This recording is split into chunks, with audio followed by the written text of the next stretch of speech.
I'm Pollyanna from Lightspeed Sports Recovery. Decided to bring the session outside today. We're going to use a stability ball which requires a little bit more space so that you don't have anything that you're going to fall onto. This session isn't going to be like my other ones where you follow along in real time. This one I'm going to do the exercises, demonstrate them, and then if you pause it and give yourself enough time to work on each exercise, as you might find some of the exercises are harder than others and you might want more time and you might want to rewind and look back at how to do them as well. So first things first, you need a stability ball. Don't necessarily need a mat, but it does help sometimes. You can do this outside or inside, it's up to you depending on the weather. Weather at the moment's been reasonably nice. So from there we're going to start off with a nice simple exercise just to get yourself used to being on a stability ball.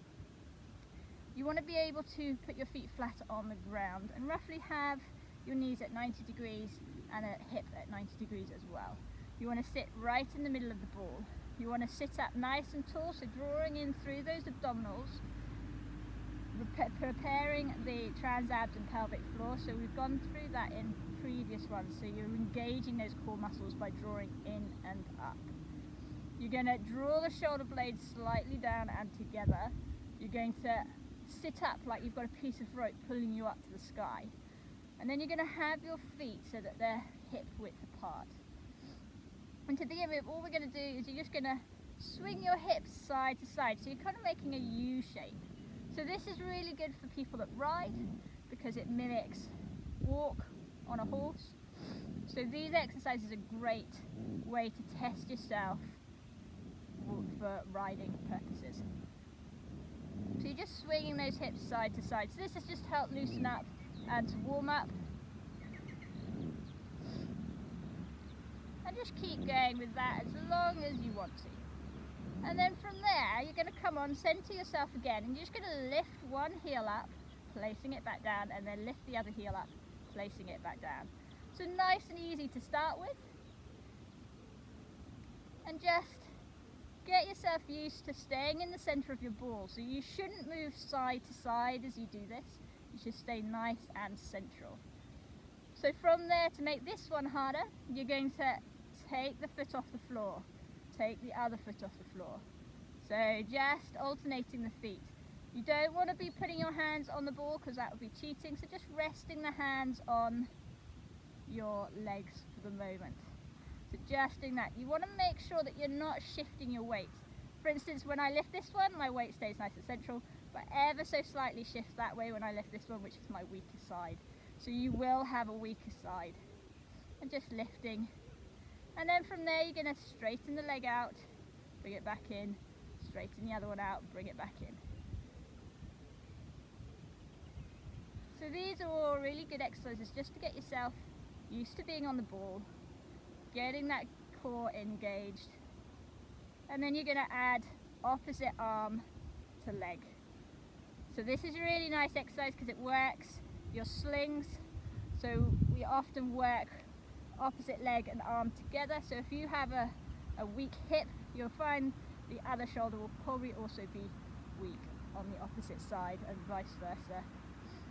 Also just doing those ones. So those are nice exercises just to get you started, get you loosened up and warmed up. Okay, so the next one, we'll start getting onto some harder exercises, is you want to take the ball towards the end of your mat, one end of your mat, and you're going to face downwards like I am. From there, again, sitting up nice and tall, drawing in through the trans abs and pelvic floor, going to float the arms up. From here, you're going to tuck the tailbone under, you're going to roll forward and walk your legs forward until you get into a nice bridge position with your head and shoulders on the ball. You're then going to walk it back up, so you push back up, you come up to a sitting position and you curl back up. So I'll demonstrate that again. So you're tucking under, walking forward,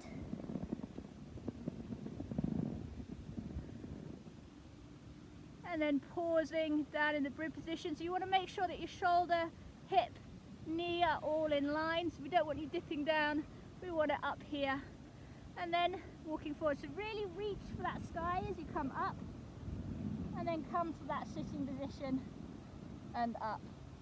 So it's really just tucking that pelvis under to start it. You're rounding through that back, and you're basically walking it down to that position. Once you've done that one, you can then bring it down into this position, and this is where we get a little bit harder. So just to start with, you can rest the arms down. You're just going to lift one heel, put it back down, and then lift the other heel and put it back down. And just keep going with that. And that again, you want to make sure that your weight stays nice and central, so you shouldn't be moving side to side. So that's another addition. You can go on to lifting your legs, but that's quite hard, and I'll probably do that in another session at some point. Okay, so this time we're going to go on to facing the ball. So for this exercise, we call this a rollout. So you want to start with your hands on the ball, and this is quite a tough core exercise. You might want to put something softer underneath your knees. I'm just going to roll my mat up just to give a little bit more knee support. So nice and tall, really engaging that core. Through this exercise, you want to make sure that the shoulder, hip and knee are all in line all the time. A lot of the people will stick their butts out, which makes the exercise easier, and it's not going to damage you, but it's not making the exercise harder.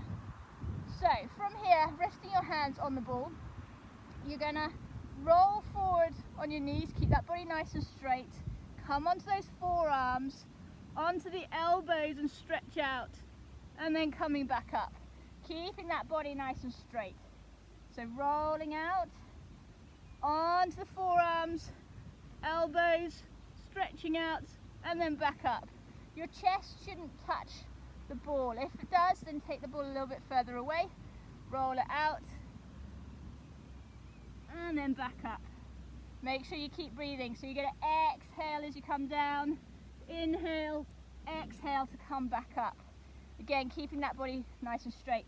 If you do find that too difficult coming down, you can hitch at the hip and then come back up. It is quite a tough exercise. So you might want to pause, have a couple of goes at doing all of that. Probably want to aim for about between 5 and 10. They are quite hard work. Okay, from there, just putting your mat back if you've used it to help your knees. We're going to roll onto the ball. We're going to do something called a swan dive. And then we're going to combine it with something called a shell. It's a really nice combination of exercises. So from this, you're going to roll onto the ball. Depending on how difficult you want to make it, depends where you put the ball on your body. So it's harder the further down your body the ball is. So from there, you want to have your shoulders over your hands. You're going to just push back with your arms nice and straight. Head comes down, feet come up into the air, and then roll back. So this is a swan dive. So you're pushing back, keep your arms straight, feet should go up, head should come down, and then coming back.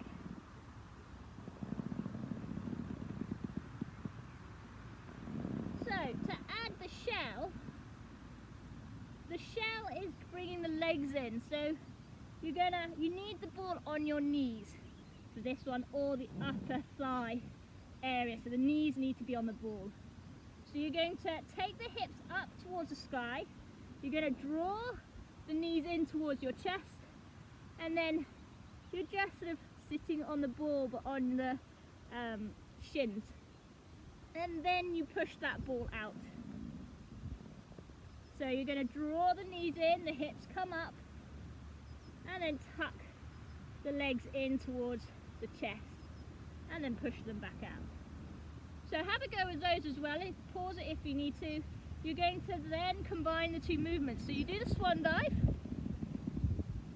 you then come back, and as you come back in, you're going to tuck with the knees, and then you're going to push them back out, and then swan dive. So it's a nice fluid movement, this one.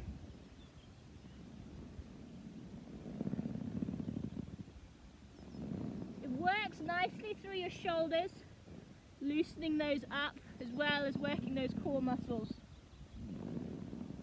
So again, keep having a go at those. I'm going to take you on to something that's even more advanced. This one people find quite difficult. It's called a pike. It requires quite a lot of stability, but it's the next step on from the shell. So this one you definitely might want to have a look at it, pause the tape, and then we'll pause the video and then have a go at it. But don't expect you to do a large quantity, so even trying just one will really help. It works a lot through the shoulders, so it's a huge amount of strength through the shoulders. So if you have any shoulder injuries, perhaps not do this one. Carry on with the shell and the swan dive beforehand. So you need to roll onto the ball. You need to get it down to your feet. So you want the sort of front of your ankles resting on the ball. You're going to keep the legs together. It's really important to keep the legs straight during this whole exercise. So you're going to take the hips up towards the sky. You're going to flick over if you can with your toes, and if you really want to take it up, take one leg up and then take the other leg up and then come back down. So from there you take the hips up. The ball should roll towards you. If you can flick the toes, but if you can't, you can stay in that position and then it's back down. You can add the leg lifts if you really want to. So it's taking the hips up and then back down, keeping those legs nice and straight. So it's really important to keep the knees sort of locked out, because if you bend them, then you're going to find it really difficult to get the hips up and make that nice V shape. You will find, as I said, it really works through the shoulders, it really works through your abdominals as well. You might find you feel it a little bit in the lower back as well. So obviously we want to work within an area that's not painful. So discomfort's fine, but if you feel any pain, then obviously stop activities, look at doing something else instead. Okay, so that is probably the hardest exercise that I find clients find difficult. Part of it is confidence on the ball and strength as well, but you'll be surprised at what you can actually achieve. Okay, so the next one we're going to do, you're going to go into plank again, and again just placing the ball where you want to, depending on how difficult you want to make it. So I'm going to place it roughly on my knees, and from here we're going to do some shoulder or elbow taps or hand taps if you find that too difficult. So you're going to tap the shoulder, put the hand back down, tap the other shoulder, put the hand back down. If you find that too much, you can tap the elbows. Try not to do it too fast. You will get a little bit of shift in weight because basically you have to, but it's keeping that control without falling off the ball. So again, have a go at that, keeping that body nice and straight, so not letting the midriff sag or anything like that. And that again will work through here. If you have sore wrists, you might want to take a break and maybe mix the exercises up in a different order to give your wrists a little bit of recovery time. Okay, so the next one of my favourite, one that a lot of my clients, especially my riders, horse riders, like doing this. They find it quite a challenge. So this is about balance and stability. So from there you're going to make a square with your hands and your knees. So you're just going to gently squeeze in with the knees and gently squeeze in with the hands as well. And then you're going to roll onto your ball, and you're just going to balance and hold that position. So you're just going to start with that one. It's a really nice way to do this. It gets your inner thighs working a little bit as well. Once you get more confident, you can roll onto your shins. You can go up into a kneeling position. So it's really up to you which one you progress. The other thing is if you're doing it with someone else, you can always time yourself, see if you progress and get better. and just move between the two different ones and just balancing that way. So doing this with someone in your household is always quite a nice challenge to do. I always find this is probably the more competitive of the exercises that people want to try and beat other people doing. So that's the first balancing one, so either on all fours or coming up to a kneeling position, which I often find people find that easier than this next one. This next one might be because I'm small and I find it a little bit easier. So from this one, you're going to sit on the ball, taking your legs slightly wide like you're riding a horse, and then you're going to pretend that you're basically a jockey. So you're going to just curl those legs up around the ball. You can have your hands on the ball if you want to, or you can take them off and just relax. And you're just going to sit, see how long you can sit for with the legs wrapped around. So my feet aren't touching. You don't have to have them, you can have them in front if you want to. You can have them wherever you want to have them. And just balancing in that position. So again, pause the tape, set yourself a little target, see how long you can actually sit in this position for, and also have a go at the other one as well and see how you go for that one.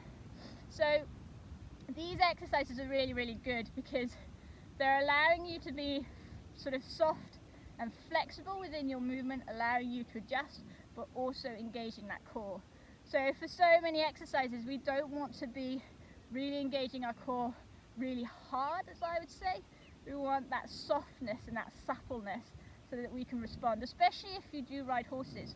So you need to be able to just adjust and respond to what the horse is doing, rather than blocking what the horse is doing, because sometimes we want to encourage that big movement, but if you can't absorb and cope with that movement, then you're going to hinder your horse's movement as well. So we want to have that suppleness and that softness and that ability to just be able to gently adjust. If you find you're falling off regularly, you're probably too tense and too tight. You just want to let that weight just sink into that ball and just let them adjust. So let's move on to a different exercise. So it's one of my favourite ones, that one. I find it relatively comfortable. So this one we're going to lie on our back. And we call this an inverted shoulder bridge. So you're going to rest the feet on, well, the calf muscles on the ball. You're going to rest the head on the floor, and you're going to rest your arms on the floor as well. So like you do in a shoulder bridge, you're going to engage the glute muscles, tuck, so that's your butt muscles, you're going to tuck the tailbone under. So you're going to peel that back off the mat. As you do, you're going to straighten those legs.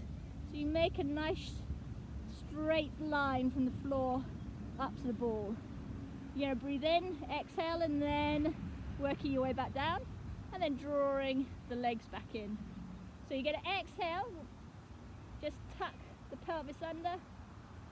You're going to take each segment of your back off, straighten those legs, and then as you come down, you're going to draw the legs back in as you work your way back down. If you want to make this one harder, you can take the arms up. This creates quite a lot more instability, and then coming back down again. So from there, coming up, exactly the same movement but with the arms up.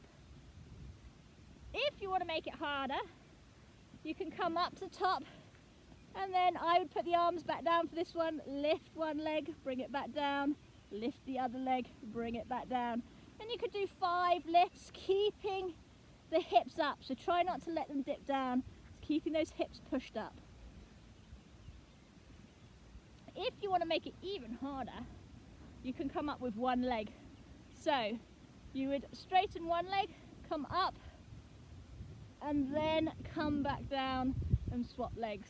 So straighten the leg, come up, and then come back down again. So that one's really good at strengthening all the way through the posterior chain, as we call it. So that's your back, your butt muscles, your hamstrings, calf muscles, all the way down. If you suffer from a lot of cramp in your hamstrings, I would avoid the last one with the straight legs.